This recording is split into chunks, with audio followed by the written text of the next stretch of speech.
और गेम में चला रहे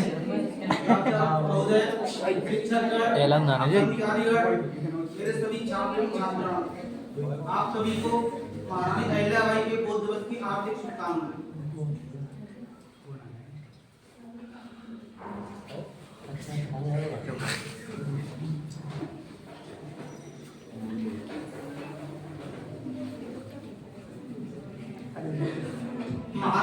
जैसे कि आप जानते हैं, महारानी अहिल्याबाई होलकर का नाम आज भी पूरे अदब से मालवा में लिया जाता है।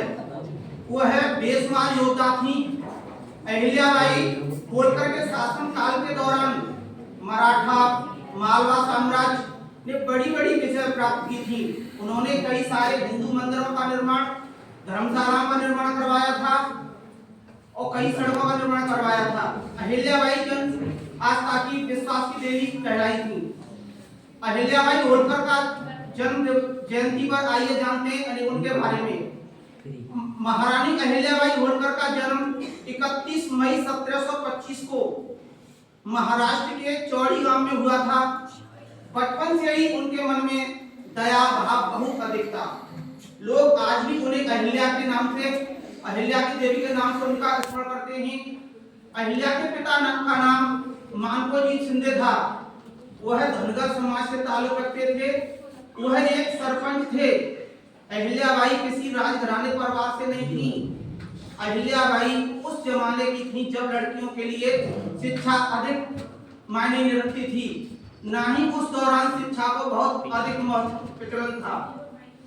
लेकिन अहिल्याबाई के पिता ने उन्हें घर पर ही पढ़ाना लिखाना शुरू कर दिया था। पढ़ाई के साथ उन्हें शस्त्र ज्ञान भी सिखाया।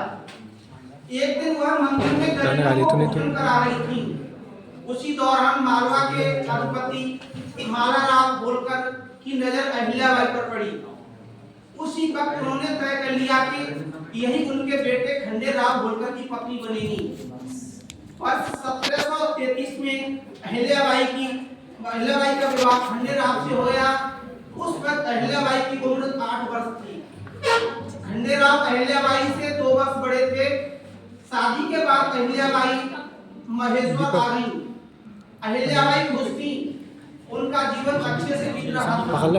सन 1745 में उन्हें बेटा हुआ, उसका नाम था मालेराव होलकर। और 1748 में उन्हें बेटी हुई, उसका नाम था मुक्ताबाई। सन 1754 में अहिल्याबाई के जीवन में अंधेरा छा गया। एक युद्ध के दौरान पति खंडेराव वीरगति को प्राप्त हो गए। यह खबर सुनते ही अहिल्याबाई सती हो जाना चाहती थी, लेकिन अहिल्याबाई को उनके ससुर ने रोका और मानसिक तौर पर उन्हें मजबूत किया। वह हर परिस्थिति में अहिल्याबाई के साथ खड़े होते थे। स्वास्थ्य खराब होने के कारण बेटे की मृत्यु हो गई और कुछ समय बाद उनके ससुर मालाराम का भी निधन हो गया। पूरा भार अहिल्याबाई पर आ गया था, लेकिन अहिल्याबाई ने इस भार को भार नहीं बनने दिया और मालवा के शासन की जिम्मेदारी अपने कंधों पर ले ली।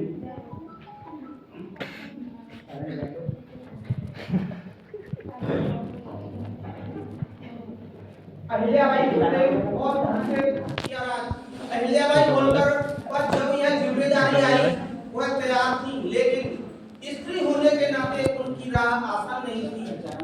चारों ओर से उन्हें विरोध की लौ में ही चलना पड़ा, लेकिन वह उसमें और अधिक मजबूत बनकर उभरी।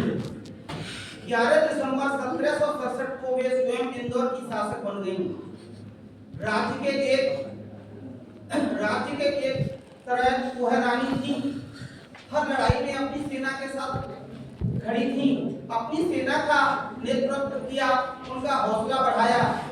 अपने पसंदीदा हाथी पर चढ़कर युद्ध में उत्तरी तीर कमान से अन्य सेनाओं पर हमला किया।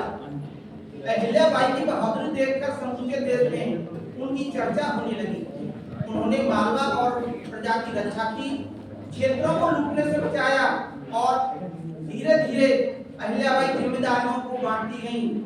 उन्होंने अपने विश्वसनीय सेनानी सूबेदार तुकोजीराव होलकर जी को सेना प्रमुख बनाया।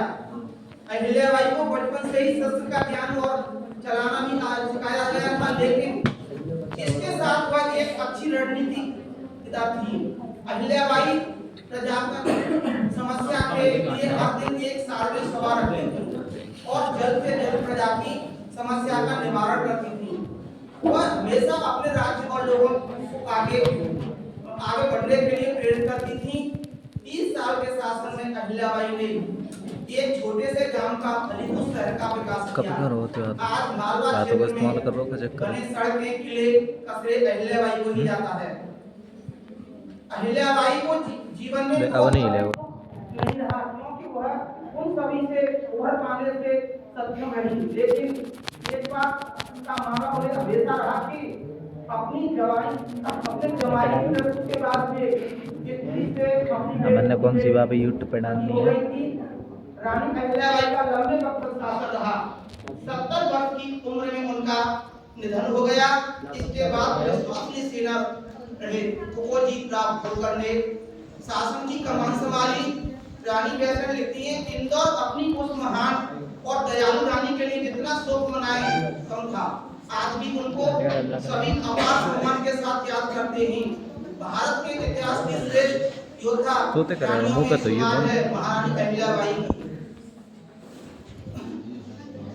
गीत और गजल में श्रृंगारहीन नारियां, गीत और गजल में श्रृंगारहीन नारियां, वक्त आ जाए तो तलवारहीन नारियां, तलवारहीन नारियां।